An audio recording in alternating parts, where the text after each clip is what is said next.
तो की हाल चाल छे यौ दोस्त। अखन छी हम अपन आम के गाछी में, तो हमरा घर पर कहलक कि अहाँ कनी देर गाछी में जाओ। तो गाछी में एली तो सोचली कि कुछ राहत मिलत, क्योंकि गाछी में तो ओहिना हवा बहे छै, लेकिन गाछियों में बुझियो बहुत गर्मी लगैया।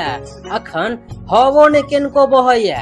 काल तो बुझियो शाम में हवा बहल छै, लेकिन आय 28 मई के एको रत्ती ने हवा बहैया। बड परेशान छी। आउन तो बुझियो आम सब बड़का बड़का भ गेल हन, आ सब कोई आवे है बीछे ले, आ नहीं देखे के बाद गाछ में से आमो तोड़ लिया। ते दुआरे हम एली हन अपन आम के गाछी में, गाछी के देखे ले। आ बुझियो आम तो एबेर कम में फड़ल है, लेकिन तैयो सब कोई परेशान करे। तो हमर ई वीडियो अहाँ के केहन लगल कमेंट में जरूर बताएं।